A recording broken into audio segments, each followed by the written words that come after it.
Selamat datang di channel Ye Chen Ping Mania. Penguasa Istana Naga Langit bab 4434 sampai bab 4436. Terima kasih kepada semuanya yang sudah like dan subscribe, semoga selalu diberikan kesehatan dan kesuksesan. Pada saat ini, Lin Keting agak bimbang, karena perkembangan medan perang ilahi dan iblis tidak lagi berjalan sesuai dengan apa yang dibayangkan sebelumnya. Kemunculan tiba-tiba dari binatang guntur, dan sang penggarap iblis yang telah meninggalkan sedikit sisa jiwanya. Dia tidak tahu betapa banyak lagi hal yang tidak diketahui di belakangnya. Jika seseorang terus berjalan, pasti ada bahaya yang mengancam. Tetapi jika dia tidak berjalan dan hanya berbalik, Lin Keting tidak tahu bagaimana cara berbicara. Lagi pula, orang-orang di belakangnya mengikutinya. "Tuan, aku benar-benar akan dibunuh olehmu. Bukankah kamu mengatakan bahwa kamu telah membuka jalan untukku sejak lama?" Lin Keting mengutuk gurunya dalam hati. Namun, saat ini, dia tidak bisa menunjukkan terlalu banyak kepanikan dan hanya bisa berpura-pura tenang. Rekan Taois, melanjutkan perjalanan ke depan pasti akan sangat berbahaya. Jadi jika kalian semua tidak ingin terus mengambil risiko, maka kita dapat kembali dengan cara yang sama. Lin Keting ingin orang banyak itu mengambil keputusan dan mengatakan bahwa mereka tidak mempertaruhkan nyawa mereka, sehingga dia bisa mengikuti dan kembali. Kerumunan itu terdiam. Awalnya mereka mengira itu adalah peninggalan, tetapi mereka tidak menyangka itu adalah medan pertempuran dewa dan iblis. Tingkat bahaya seperti apa yang ada di depan, tidak seorang pun tahu. Dan ada pula seorang kultivator iblis dengan seberkas sisa jiwa di depannya. Sudah jelas bahwa kultivator iblis itu adalah orang kuat. Sekalipun itu hanya seberkas sisa jiwa, tidak diketahui apakah dia sanggup menghadapinya. Namun jangan pergi, mungkin masih banyak harta karun yang menanti mereka di depan. Lagi pula, bagian depannya adalah tebing tulang yang retak, penuh dengan kerangka. Kerangka-kerangka ini pada dasarnya adalah para dewa dan iblis yang mati dalam perang, periode perang, iblis abadi. Siapa yang tidak memiliki beberapa buah senjata sakti di tangan para dewa dan setan ini Orang-orangnya telah mati.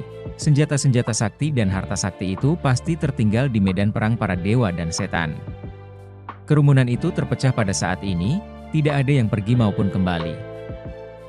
"Jiun, Nona Ju, ayo pergi." Ye Chen Ping mengetahui apa yang ada dalam pikiran Lin Keting, maka ia memanggil Jiun dan Ju Qingxiu, dan mereka pun berjalan maju sendirian. Medan perang yang sangat suci dan iblis, pasti ada banyak sekali senjata dan harta karun suci di depan kita. Aku tidak tahu apakah tas penyimpanan yang kubawa cukup. Seperti kata pepatah, menopang yang berani dan membuat yang penakut kelaparan, saya lebih suka ditopang daripada mati kelaparan. Ye Chen Ping berkata dengan suara keras sambil berjalan. "Rekan Taois, bawalah aku, setidaknya aku masih punya sedikit kekuatan, dan kekuatanku belum ditekan."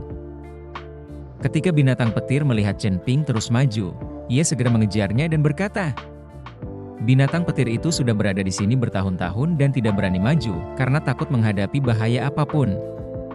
Sekarang Chen Ping menemaninya, situasinya menjadi lebih meyakinkan.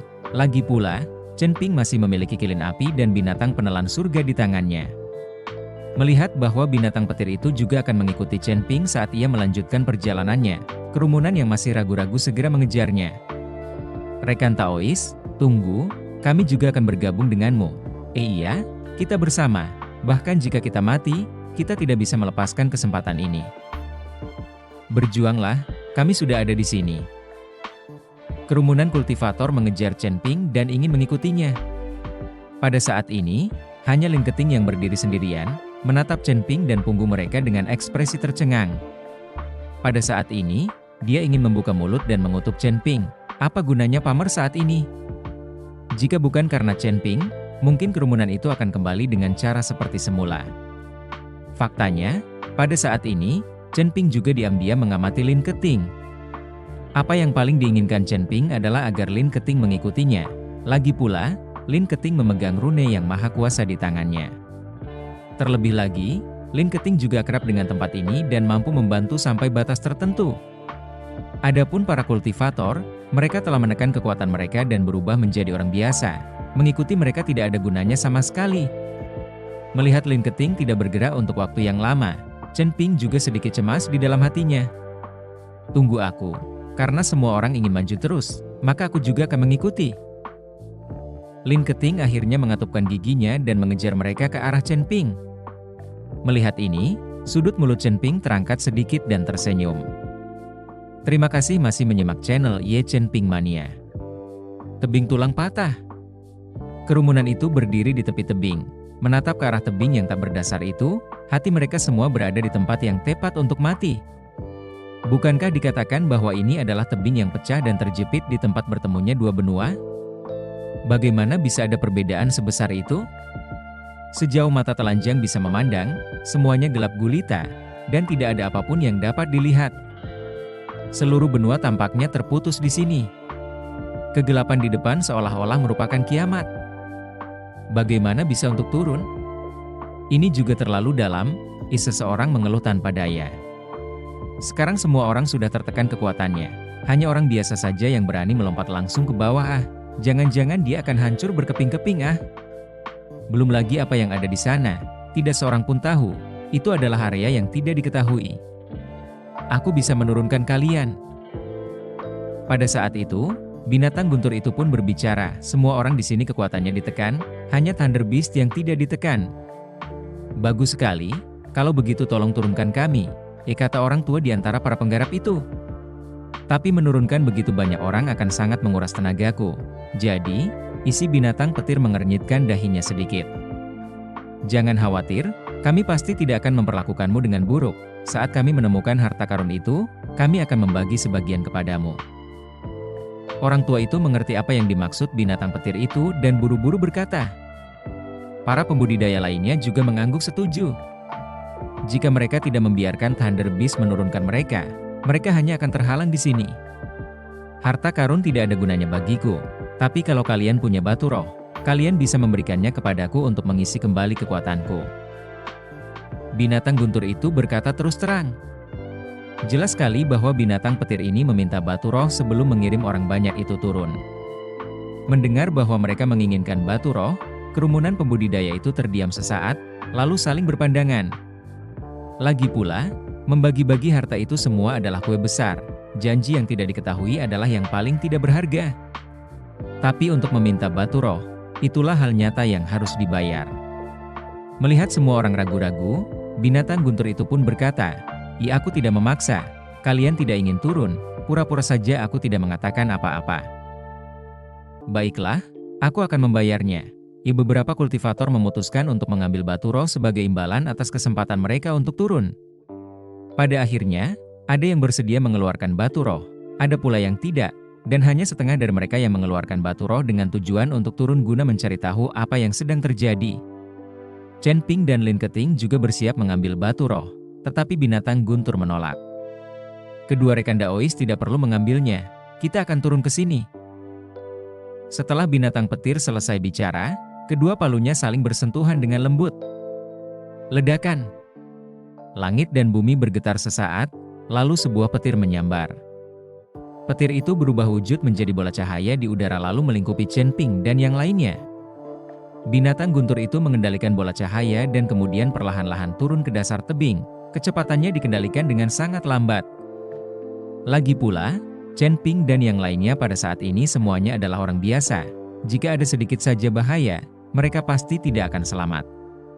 Lambat laun, kerumunan itu pun ditelan kegelapan, karena tak ada lagi indera keilahian, sehingga keadaan sekeliling mereka tak dapat dilihat hanya dengan mata telanjang. Dalam kegelapan ini, banyak orang mulai tampak khawatir dan napas mereka menjadi cepat. Bahkan Lin Keting mencengkeram erat liontin giok penyelamat hidupnya di tangannya. Ekspresinya tegang. Nona Lin, tidak perlu gugup, semuanya akan baik-baik saja. Chen Ping si menghibur. Ketika menghibur Lin Keting, Chen Ping sendiri memasang ekspresi serius di wajahnya karena dia selalu merasa gelisah. Kegelisahan ini adalah jenis perasaan bahwa bahaya akan datang. Chen Ping hanya bisa mengepalkan tangannya erat-erat, seluruh kekuatan tubuhnya terpusat pada tangannya. Sementara semua orang lain tampak serius, ada orang lain yang diam-diam berdoa. Di dalam kegelapan, mereka bagaikan domba yang dibawa ke pembantaian. Gemuruh. Tiba-tiba petir menyambar dan ada secercah cahaya dalam kegelapan. Kerumunan orang pun memanfaatkan cahaya ini dan akhirnya melihat keadaan di bawah tebing tulang patah. Bongkahan salju berwarna putih, Itu bukan salju, melainkan tulang-tulang putih Sen-Sen. Kiin iblis yang kental terus-menerus mengalir dari bawah. Terima kasih masih menyimak channel Ye Chen Ping Mania. Kali ini wajah orang banyak menjadi semakin tak sedap dipandang. Tubuh Lin Keting juga sedikit gemetar saat dia tanpa sadar mencondongkan tubuh ke arah tubuh Chen Ping. Chen Ping mengulurkan tangannya dan melingkarkan tangannya di pinggang Lin Keting, dan Lin Keting tidak melawan. Pada saat ini, ada kebutuhan yang lebih besar akan seseorang untuk menghiburnya. Melihat pemandangan ini, Jiun di samping tidak bisa menahan diri untuk tidak mencibir. Dan Ju Qingxiu hanya memutar matanya dan menoleh ke samping. Ada bahaya. Pada saat ini, Raja Iblis Awan Merah di lautan kesadaran Chen Ping tiba-tiba mengingatkan Chen Ping. Sebelum Chen Ping bisa bereaksi, dia melihat bola cahaya besar itu bergetar hebat, dan semua orang hanya merasakan gelombang pusing.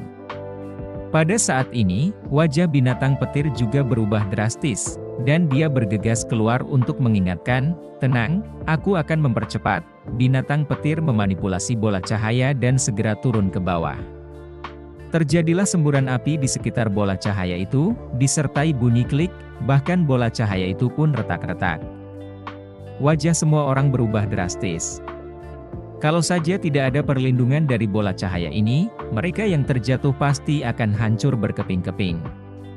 Pada saat ini, banyak orang menyesal dan mungkin lebih baik tidak turun. Belum lagi menyelamatkan batu roh, mereka juga bisa mengambil nyawa. Tetapi saat ini, sudah terlambat untuk mengatakan apapun. Tiba-tiba, orang banyak itu melihat sebuah telapak tangan besar di dalam kegelapan, dengan lembut menampar bola cahaya itu. Ledakan! Bola cahaya itu langsung hancur. Seteguk darah muncrat keluar dari binatang petir dan tubuhnya pun terjatuh. Semua orang juga jatuh, tubuh mereka jatuh tak terkendali. Lin Keting masih dipegang oleh Chen Ping. Memas liontin giok di tangannya sekuat tenaga saat secercah tekad melintas di matanya. Namun, tepat ketika Lin Keting berencana untuk mulai menggunakan liontin giok penyelamat hidup, sebuah kekuatan yang mengerikan melanda, dan mereka semua tersapu oleh kekuatan ini seolah-olah mereka adalah daun, dan mereka semua hanya merasakan bahwa pikiran mereka tenggelam, dan kemudian terjun ke dalam kegelapan. Tidak diketahui berapa lama sebelum Chen Ping perlahan membuka matanya dan tersadar dari linglungnya. Hal pertama yang dilihat Chen Ping saat membuka matanya adalah wajah indah Lin Keting. Kedua orang itu masih berpelukan dan begitu dekat satu sama lain, sehingga gerakan sekecil apapun diharapkan akan berciuman. Chen Ping memandangi penampilan Lin Keting, lalu menjilat bibirnya pelan, api tak bernama dalam hatinya terus berkobar. Tetapi pada saat ini, Lin Keting juga tiba-tiba membuka matanya, dan kedua orang itu saling memandang dengan mata mereka saling berhadapan, saling berdekatan. Lin Keting tersipu, dan Chen Ping juga malu. Kau cepat bangun, dorong aku," Lin Keting berbisik. "Oh maaf." Chen Ping buru-buru memanjat, lalu menarik Lin Keting juga. Mereka melihat sekeliling dan menemukan tidak ada orang lain di sana, dan di kaki mereka, terdapat tulang-tulang mati yang tak terhitung jumlahnya, beberapa di antaranya telah menjadi bubuk. Mana yang lain? Kok nggak ada bayangan yang lain? Lin Keting bertanya. Entahlah, kurasa jatuh di tempat lain. Ayo kita cari, kata Chen Ping. Ah, namun baru saja dia melangkah, Lin Keting tiba-tiba menjerit. Nona Lin, ada apa denganmu? Chen Ping bergegas datang dan bertanya. Kakiku sepertinya terluka, kata Lin Keting sambil mengerutkan kening. Lalu apa yang harus kulakukan? Aku akan menggendongmu. Chen Ping menatap kaki Lin Keting dan berkata tanpa daya.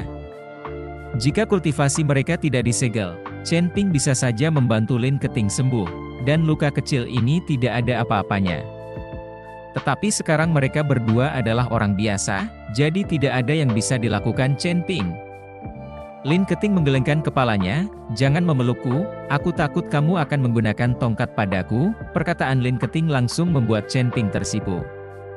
Nona Lin, maafkan saya saya tidak bermaksud begitu.